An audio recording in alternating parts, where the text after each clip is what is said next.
નવી civil hospital ખાતે તારીખ 11મી એપ્રિલથી અમરનાથ યાત્રાએ જનારા યાત્રાળુઓ માટે મેડિકલ સર્ટિફિકેટ આપવાની શરૂઆત થશે। અમરનાથ યાત્રા જવા ઈચ્છતા શ્રદ્ધાળુઓને હેલ્થ સર્ટિફિકેટની જરૂર પડે છે, જે માટે નવી સિવિલ હોસ્પિટલ ખાતે તારીખ 11/4/2025ના રોજથી જૂના MICU બિલ્ડિંગના ગ્રાઉન્ડ ફ્લોર ખાતે મેડિકલ ફિટનેસ સર્ટિફિકેટ આપવાની કામગીરી કરવામાં આવશે। જે કામગીરી હોસ્પિટલ કામકાજના ચાલુ દિવસોમાં સોમવારથી શુક્રવાર દરમિયાન સમય સવારે 9 થી બપોરે 12 વાગ્યા દરમિયાન થશે। જે મેડિકલ સર્ટિફિકેટની ફી લેવામાં આવતી નથી। યાત્રીઓને અગવડતા ન રહે તે હેતુએ કેસબારી, તબીબો, લેબોરેટરી રૂમ તથા ECGની અલાયદી વ્યવસ્થા અને એક છત નીચે તમામ સુવિધા ઊભી કરવામાં આવી છે।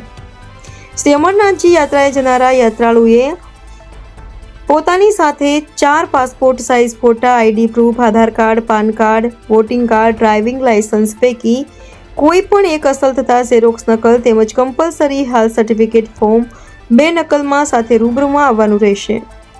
સરકારના પ્રવર્તમાન પરિપત્ર ગાઈડલાઇન અનુસાર 13 વર્ષથી નીચેના અને 70 વર્ષ ઉપરના વ્યક્તિઓ, ગર્ભવતી મહિલાઓ, હૃદયની બાયપાસ સર્જરી અને સ્ટેન્ટ મૂકવામાં આવેલા હોય તેવા વ્યક્તિઓને મેડિકલ સર્ટિફિકેટ ઇસ્યુ કરવામાં આવશે નહીં, તેમ નવી સિવિલ હોસ્પિટલના તબીબી અધ્યક્ષની યાદીમાં જણાવાયું છે।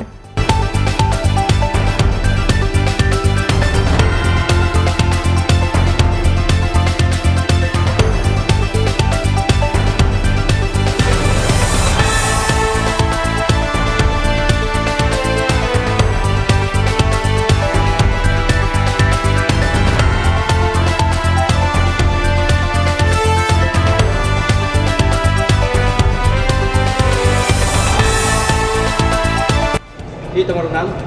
Doctor Bharatbhai Argovindbhai Chavda, medical officer, નવી સિવિલ હોસ્પિટલ, સુરત। અમરનાથ યાત્રીઓ માટે મેડિકલ સર્ટિફિકેટ આપવાની શરૂઆત કરવામાં આવી છે, તો કઈ રીતની વ્યવસ્થા છે અને ક્યારે મળી જશે? આજથી સુરત સિવિલ હોસ્પિટલ ખાતે અમરનાથ યાત્રીઓ માટે ફિટનેસની કામગીરી શરૂ કરવામાં આવી છે, જે એક છત નીચે જૂના બિલ્ડિંગ MICU હતું ત્યાં શરૂ કરવામાં આવી છે।